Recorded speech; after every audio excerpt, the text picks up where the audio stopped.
E infelizmente nós estamos vivendo tempos estranhos, que chegamos a ter aqui acontecimentos como aquele que devem ser esquecidos da nossa história, porque além de nos envergonhar, nos obriga a sermos enérgicos para evitar que episódios como aquele voltem a acontecer. Mas Vossa Excelência contribui para a censura que o Poder Executivo quer impor sobre o povo brasileiro. Mas, com esse projeto de resolução agora, Vossa Excelência pode vir a ser o braço da ditadura sentado na cadeira de presidente, tentando punir deputados que fazem a obstrução legal e regimental contra qualquer tipo de ditadura e censura. Eu já havia iniciado a votação da matéria seguinte. Vossa Excelência precisam estar no plenário se quiserem pedir votação, mas não pediu. Pediu depois que eu já tinha proclamado o resultado e já estava na matéria seguinte. Vossa Excelência terá a oportunidade amanhã de, no mérito da matéria, se posicionar e expor a sua posição contrária ao projeto. Senhor presidente, eu protesto porque haviam 2 deputados aqui no plenário. O deputado Ricardo Salles Nenhum não pôde pediu nem... a votação nominal, não, mas não Marcelo. pôde nem Nenhum registrar, solicitou. pediu e nem Nenhum pôde solicitou. registrar, senhor presidente. Nenhum É sua palavra contra mim e pelo visto, senhor presidente, o senhor está perdendo a... Vossa Excelência deveria estar em plenário. Vossa Excelência quer chegar depois e quer aparecer. Se a presidência não vai permitir isso. A decisão está tomada, votação feita, proclamado o resultado. Amanhã votaremos o mérito da matéria. Foi pedido nominal, existe a voz de um deputado eleito pelo povo pedindo nominal, o senhor certamente não ouviu, e eu gostaria, como um democrata que restabelecesse nesta casa o respeito ao parlamentar que de forma, mesmo que única, tenha pedido de forma nominal, porque isso é captado nos áudios da casa. Essa matéria, diante do grave ocorrido que essa casa viveu na retomada dos trabalhos. Todos aqui que fizeram e participaram daqueles momentos sabem que momentos como aquele não podem, não irão se repetir aqui nesta casa sob a nossa presidência. Essa é uma demonstração clara de que esta presidência não aquecerá para movimentos como aqueles que aconteceram aqui naqueles dias. Essa é uma demonstração de que nós precisamos ser enérgicos com esse tipo de atitude. Eu quero apenas solicitar a Vossa Excelência que estamos aqui votando a urgência. Nós vamos designar um relator que poderá negociar o texto. Essa é uma ideia inicial. Não há desta presidência o interesse de hipertrofiar os seus poderes. O que há dessa presidência e da mesa da casa ao apresentar esse projeto é o desejo de proteger o bom funcionamento da Câmara. Mas algo precisa ser feito, porque como nós estamos tendo movimentos completamente desequilibrados, nós só vamos conseguir controlar isso se tivermos sob a mesa, não sob essa presidência, mas sob a mesa, a condição de, se acontecer novamente episódios como aqueles que aconteceram, nós temos a condição de punir, de sermos pedagógicos com quem não cumprir o regimento interno da Câmara dos Deputados do Brasil. Eu vou utilizar aqui um eufemismo deselegante da sua parte, de basicamente eu conversar hoje com o relator, conversei com o Geidel, alinhamos um texto para que a casa siga um caminho de pacificação, de conseguir propor boas medidas aqui para essa casa, mas após a fala do deputado Maurício Marcon, o senhor rapidamente finaliza a votação, sendo uma votação simbólica de um tema importante. Quando o projeto é bom, não precisa atropelar. Então eu queria deixar isso aqui bem especificado, porque não acredito que essa seja uma postura que o presidente deva adotar aqui nessa casa, seja para quando me interessar e quando também não me interessar. Segundo ponto, a sua resolução, presidente, que diz a respeito de punir aqui as pessoas que fizerem obstrução por qualquer meio, eu vou ser bem sincero, a esquerda também já te utilizou dessa mesma atitude para poder ocupar aqui essa mesa. As medidas, senhores, zero. Sabe o que é desrespeito para mim e desrespeito a esse Congresso? Rachadinha. Rachadinha faz a imagem desse Congresso aqui ficar manchado. Sabe o que mancha a imagem do Congresso, presidente? O presidente do Congresso, Alcolumbre, dizer que não importa se tiver 81 assinaturas, que ele não vai patar o impeachment do Alexandre de Moraes. Isso é desrespeito com quem é legitimado para poder representar o povo. Sabe o que é desrespeito ao Congresso Nacional? Quando esta casa reprova o aumento do IOF e o PT aciona o ministro Alexandre de Moraes para poder derrubar o IOF, e essa casa, sim, neste momento, é desrespeitada. Sabe o que gera uma imagem negativa do Congresso para a população? Quando os crimes aqui dessa casa ficam impunes. Agora, deputado aqui na nossa frente, senhor presidente, se possível, eu peço só um pouquinho de atenção. Obrigado, sem problemas. Para mim, presidente Hugo Mota, o que desrespeita aqui essa casa e gera uma imagem negativa para a população brasileira é quando um deputado do PT dá um tapa na cara de outro deputado aqui e nada é feito. É quando, por exemplo, não há nenhuma linha, inclusive de Vossa Excelência, para poder rechaçar a agressão que eu sofri aqui nessa mesa. Inclusive, Geidel, os seguranças estavam aqui e viram. Eu não preciso mentir para poder me vitimizar, que isso não é coisa que eu faço em nenhum momento da minha vida. Desrespeito ao Congresso, mais uma vez, é quando nós temos acordos firmados e isso não é respeitado. Desrespeito para mim ao Congresso é quando nós temos maioria para poder aprovar a anistia, isso não é pautado. Desrespeito ao Congresso é quando nós temos aqui a maioria para poder aprovar as prerrogativas, isso não é feito. Isso sim, de fato, que eu acho que gera uma imagem negativa para o Congresso. Não é porque nós estivemos aqui alguns 100 deputados aqui em cima, que isso deslegitima o Congresso. Pelo contrário, a população, não tenho dúvida, você perguntar para a grande maioria, estava ao nosso lado. Porque desrespeito à população, feita por esse Congresso, é quando a gente aumenta cargos para dentro de gabinete do Supremo Tribunal Federal, gerando mais despesas para a população. Desrespeito é quando é mobilizado todo um Congresso para poder votar mudança de nome de viaduto. Isso para mim é desrespeito. Como explicar para a população que 513 deputados são desrespeitados por um juiz? Isso para mim é desrespeito. Agora, um ato simbólico, Zé Medeiros, aqui em cima, para poder clamar a atenção de que nós estamos sendo desrespeitados como parlamentares, isso sim para mim é desrespeito. Sabe o que é desrespeito? É quando nós temos uma CPMI que é para investigar as pessoas que roubaram velhinhos no INSS. O presidente e o relator não assinaram a CPMI, ou seja, já nasce com um contraditório, já nasce com um desrespeito, porque se dependesse deles, a CPMI não estaria instalada. Para mim, desrespeito é quando há uma chantagem por parte do Supremo Tribunal Federal sobre nós parlamentares, porque é bom relembrar que na eleição de presidente do Congresso, existiu ministros do STF que ligaram e chantagearam os senadores para poder votar no Alcolumbre e também no Pacheco. Sabe o que é desrespeito para mim? Quando a Constituição, deputada Bia Kicis, está dizendo todo o poder emana do povo e o povo de fato é desrespeitado. Então vamos colocar de verdade aqui os pingos nos is e saber quem desrespeita quem. Aqui em cima estavam milhões de votos sendo representados. O senhor, presidente Hugo Mota, é deputado assim como todos nós, e cada um aqui tem um voto. Tem um voto, Gediel. E eu fiz o meu papel, por exemplo, de conversar contigo. E espero que amanhã, conversando a matéria, a gente alinhe para poder votar no projeto que, de fato, consiga ajudar as crianças e adolescentes e protegê-las. O que eu não aceito, e o que eu acho que de fato é um desrespeito, é se utilizar rapidamente de uma votação simbólica para suprimir a discussão de um tema importantíssimo. Porque para mim é contraditório. Precisamos discutir um tema muito importante para o país, sem ter discussão.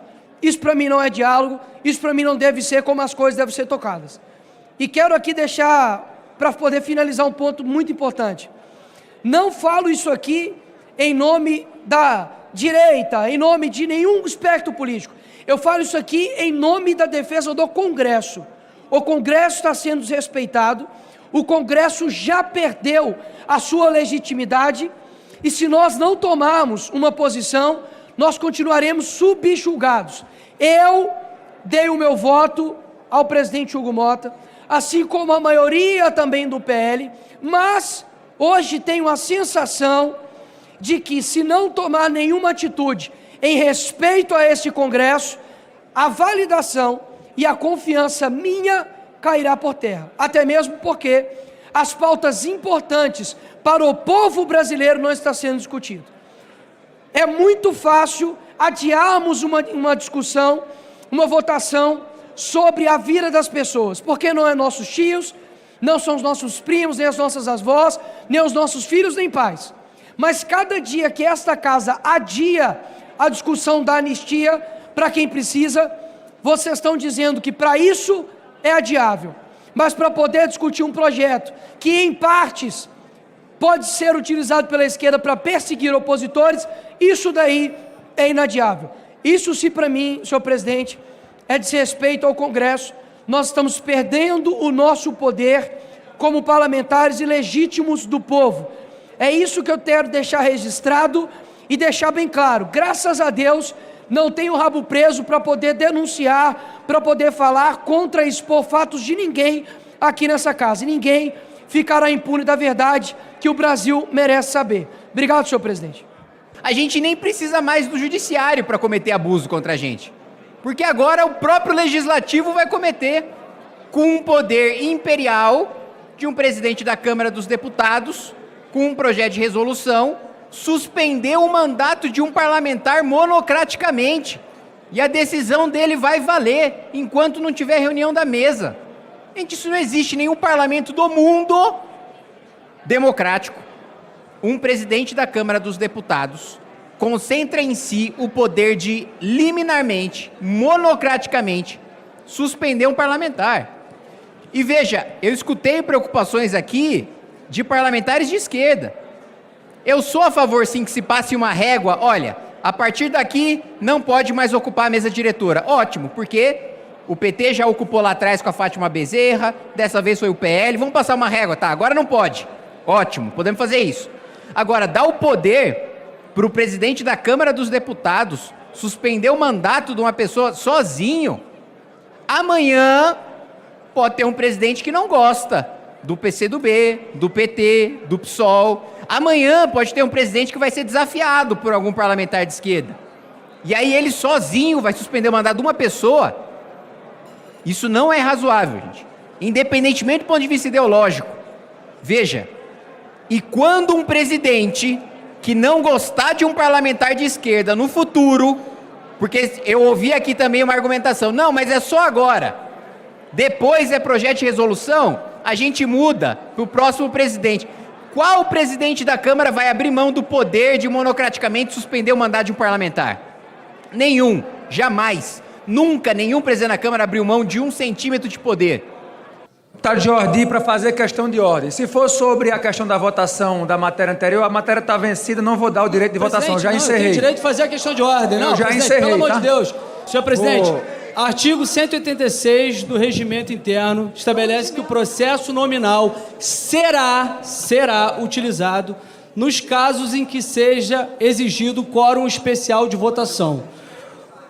Regime em tramitação de urgência exige um quórum especial. Portanto, está vinculado a uma apreciação como essa a orientação. Tem que ter um processo nominal. Obrigado. E não foi feito, presidente. Eu quero sinceramente, não acreditar que Vossa Excelência esteja fazendo escola com Alexandre de Moraes. Porque o presidente, que muitas vezes tem sido democrático, quer tratorar toda uma bancada que é contrário a essa proposta. E que deve ter um diálogo, que deve ter aqui um debate. Nós temos o direito previsto no regimento interno. Inclusive, peço aqui ao secretário-geral da mesa, Lucas, que possa falar com o presidente, que o que está disposto no artigo 186 é que é processo nominal. Isso é tratoragem, é passar por cima do direito não da oposição, mas do plenário. É passar por cima da votação, que não pode ser simbólica. É algo que está previsto na Constituição da Câmara dos Deputados, que é a nossa lei. Isso não é discricionário. Não cabe ao presidente decidir se, nesse momento, ele deve fazer uma votação simbólica quando que está previsto na nossa lei é que será, porque é uma votação em que se exige quórum especial de votação. Por isso, senhor presidente, eu peço aqui que o presidente possa reconsiderar, acolher a minha questão de ordem e votar o regime de urgência, porque todos queremos aqui, eu não tenho problema algum, nós não temos problemas em perder o voto, não temos, mas temos problemas, sim, com atos que estejam impedindo o nosso direito de, enquanto oposição, de fazermos valer as nossas prerrogativas, de inclusive dizer que não somos favoráveis a esse projeto. Como nós ficamos com o nosso eleitor que exige de nós um posicionamento a respeito disso, é nosso direito. Peço aqui, senhor presidente, assim como no PRC, como Vossa Excelência pede um voto de confiança, pedimos aqui também que possa atender o nosso pleito para o merecimento da confiança mútua. Senhor presidente, eu gostaria de pedir a vossa atenção, senhor presidente. É possível ou não? Senhor presidente, é possível ter a vossa atenção? Senhor presidente, eu conheci Vossa Excelência já no meu primeiro mandato. Nunca tinha sido político. Entrei na política com a intenção de fazer diferente. Comecei o ano de 2019 sendo processado por minha fala aqui no plenário e por uma atitude minha ao participar de uma manifestação democrática. Esse processo durou mais de um ano e, ao final, ele foi extinto. Ninguém me disse assim, desculpa, foi sem querer. Senhor presidente, nós estamos trabalhando como deputados federais e estamos tendo, a cada momento que se passa, desconsiderado o artigo 53 da Constituição Federal. Eu concordo com Vossa Excelência que o que aconteceu aqui na mesa do plenário naquele dia não pode se repetir.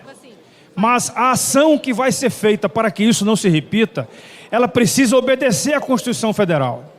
Porque nós estamos aqui lutando, senhor presidente, eu gostaria de pedir para concluir. Nós estamos lutando pela Constituição Federal. Nós estamos construindo novas alterações na Constituição. Nós estamos construindo leis que possam fazer melhor reger esse nosso Brasil. Isso está sendo difícil, presidente, porque a cada momento aqui, deputados e senadores somos obrigados a aguentar a goela abaixo uma decisão vinda ou do Executivo ou do Judiciário.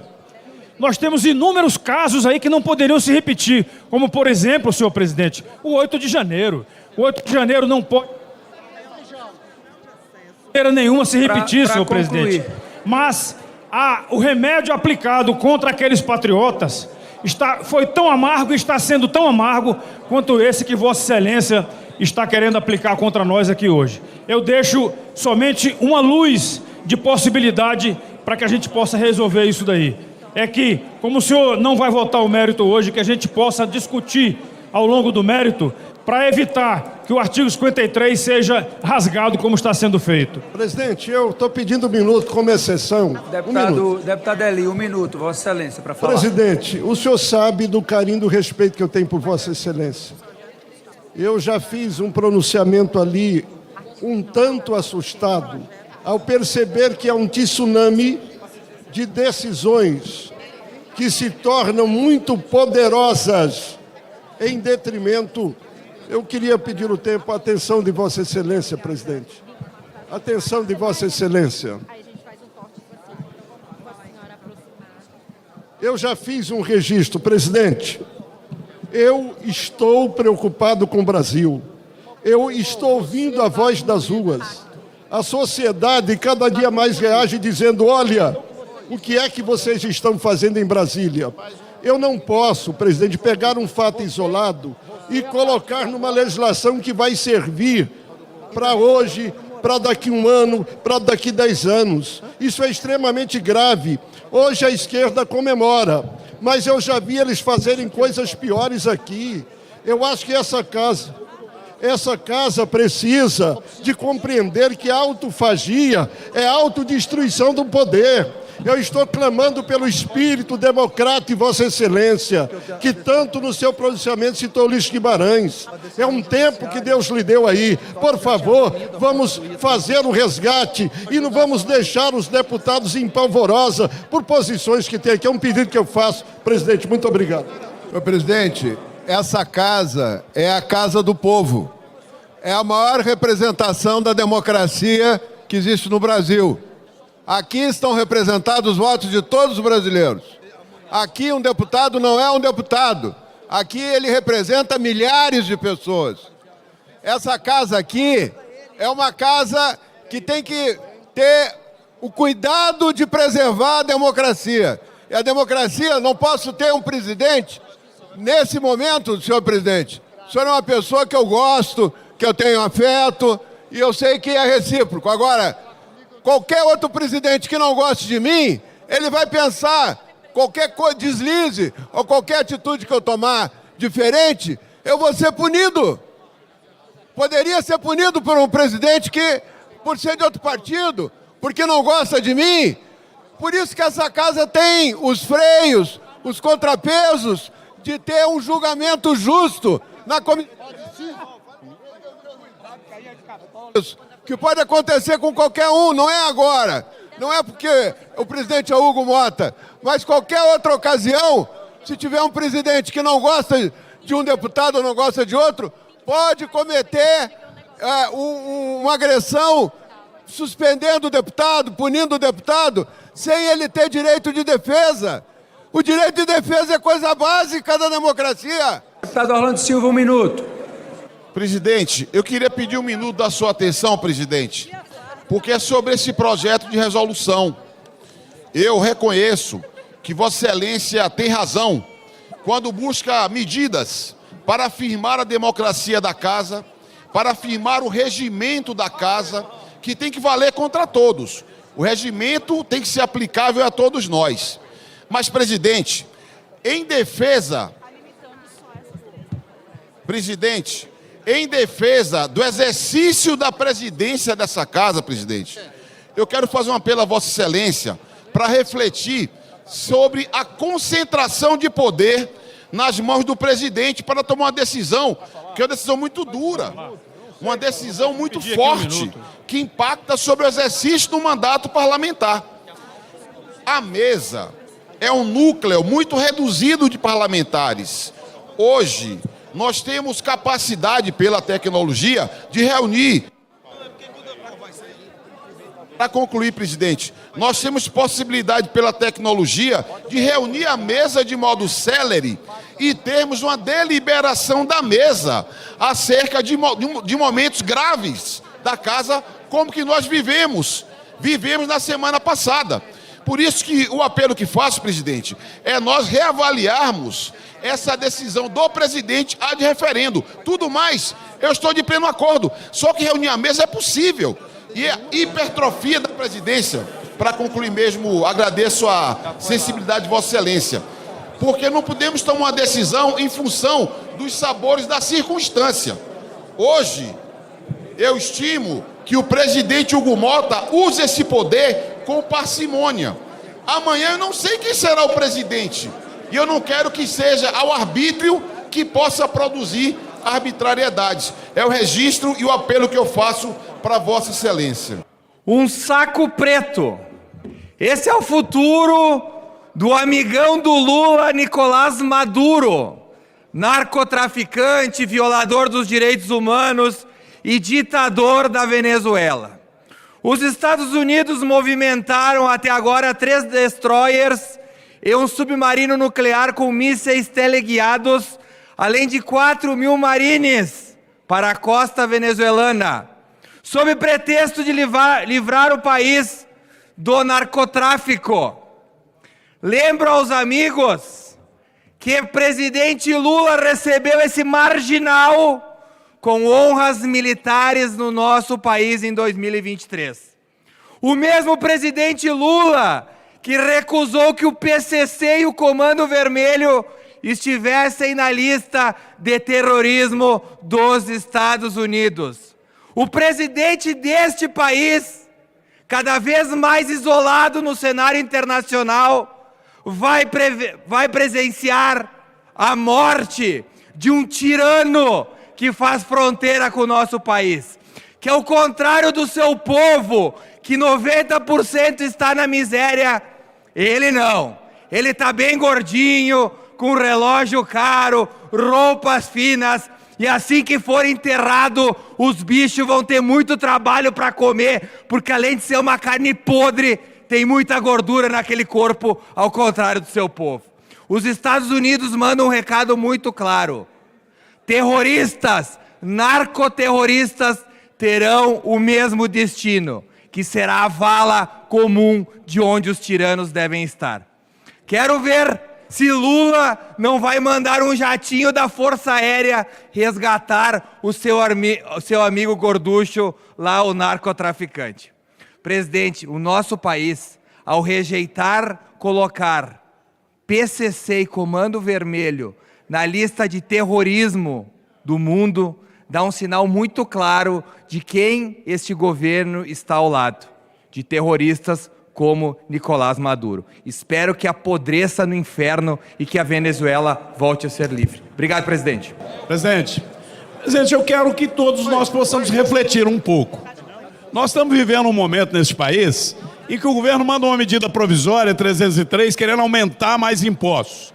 A gente teve o desprazer, e aí eu digo para a democracia brasileira, para o país, de ver o STF revogar uma decisão dessa casa que se manifestou contra o aumento de IOF, veio o STF e rasgou a Constituição, desrespeitando o Poder Legislativo. Agora nós vamos votar aqui criando mais cargos comissionados no STJ. Mais cargos comissionados, mais despesa numa estrutura judiciária que é uma das mais caras do mundo.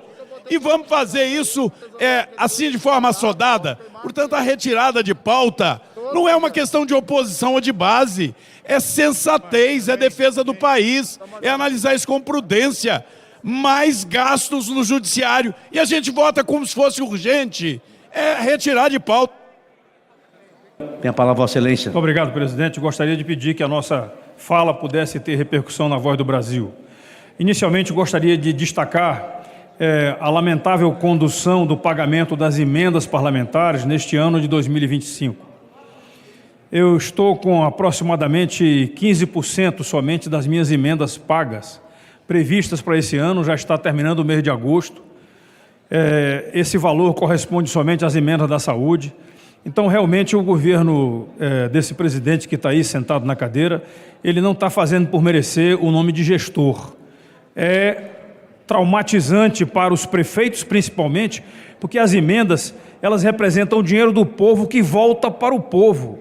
Então, quando se bloqueia a emenda, está se bloqueando o recurso que é para chegar, para ajudar na administração municipal, que está, sim, sofrendo reduções do Fundo de Participação do município. Gostaria também, senhor presidente, de destacar a fala do meu colega deputado Gilberto, lá da Paraíba. A Paraíba tem estradas, talvez 3 ou 4 vezes melhores que as estradas do Rio Grande do Norte. As nossas estão um caos. Tanto as estradas levadas pelo DENIT federal, quanto as estradas levadas pela governadora Fátima. É lamentável isso daí. A gente precisa trabalhar muito mais para tentarmos colocar recursos para que as estradas federais também possam ser concluídas. Mas mesmo assim, há 2 anos atrás, a governadora Fátima retirou o recurso que era da emenda de bancada, que era para concluir a reta Tabajara, que é um setor importantíssimo na saída de Natal para a região de Fortaleza, a área norte do estado, e simplesmente esse dinheiro nunca voltou e a obra está paralisada. É triste. Eu gostaria de dizer para cada um dos potiguares, quando passarem em Macaíba, na reta Tabajara, agradeçam a governadora Fátima pelo atraso das obras e pelo engarrafamento infinito que sempre tem naquela região. E para concluir, senhor presidente, gostaria de lembrar a todo o Brasil que amanhã nós teremos a instalação da CPMI e do INSS. Vejam só, se tivesse envolvimento de alguém da direita, já teria gente presa, denúncias, cartazes aqui da esquerda dizendo ladrão do INSS. Mas não tem. Por quê? Porque os maiores roubos aconteceram entre 23 e 24, exatamente nesse governo do Lula. E o pior, lamento muito, eu até achava que a Procuradoria-Geral da República teria um trabalho isento nessa hora da investigação aqui do roubo, do escândalo do INSS, do roubo dos velhinhos. E, infelizmente, não está acontecendo. Já liberaram o ministro e liberaram também o presidente do INSS. E liberaram o irmão do presidente da República, que é o presidente do maior sindicato envolvido nessa confusão toda. Para concluir, senhor presidente, o rombo do INSS não pode ser coberto com recursos do orçamento. E já estão fazendo isso para pararem com as ações judiciais. Ora, mas o que está acontecendo? E cadê a devolução do dinheiro?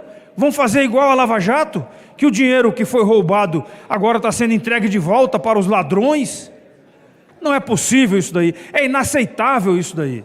Bem, lamento a própria Advocacia Geral da União, que recusou ações contra o sindicato do irmão do Lula. E se não bastasse isso tudo, senhor presidente, o que eu não consigo aceitar de maneira nenhuma, e me dirijo aqui ao presidente dessa casa, tem indicado para a comissão, para a presidência da comissão, um deputado federal que não assinou. Deputado Sérgio, veja só o absurdo. O cara vai ser o relator da CPMI, mas ele não assinou a abertura da CPMI. Tinha que ser eu, tinha que ser alguém que assinou. Não é possível isso daí. A gente não pode aceitar, nem que faça parte da CPMI, alguém que não assinou para que ela fosse aberta. Então, o Brasil e o mundo esperam, doutor Calil, que a gente tenha uma explicação sobre esse roubo dos velhinhos e das velhinhas. Porque, para mim, só tem um carimbo na testa de alguém. Lula da Silva, presidente da República. É uma pena a gente ter esse empreendimento do mal, porque o PT conseguiu criar o empreendimento do mal, roubar os velhinhos. Muito obrigado, presidente. Senhor presidente. Muito obrigado. Eu quero aqui agradecer o prefeito Fábio Alessio, de Ubiratã, do Paraná, sua esposa, Luciane, vereadora. Eu faço registro porque ele era muito amigo do Caíto Quintana. Caíto Quintana foi deputado no Paraná, deputado estadual, foi secretário de Estado várias vezes do governo do governador Requião. Agora, do nada, decidem, através de um projeto, censurar a rede social usando crianças e adolescentes como escudo para esse absurdo. Para quem nos acompanha de casa, eu pergunto: vocês realmente acham que o governo Lula, que há 2 meses atrás votou contra o aumento da manutenção de marginais na cadeia, está preocupado com a questão das crianças? Ou vocês acham que eles estão usando esse projeto para censurar as redes sociais? O projeto tem pontos positivos, é verdade. Mas dentre eles, presidente, tem a criação de um comitê, sabe-se lá de onde, gerido pelo governo Lula. E o governo vai decidir, entre outras coisas, se deve ou não derrubar contas e plataformas, de forma não judicial. Quero alertar aos colegas que o avanço da censura no nosso território tem sido escrachadamente defendido pela esquerda. E esse projeto, se não for feita correções, vai nesse sentido. Estejam preparados para responder às suas bases e a responder a quem está lutando bravamente contra a censura, porque vocês serão cobrados.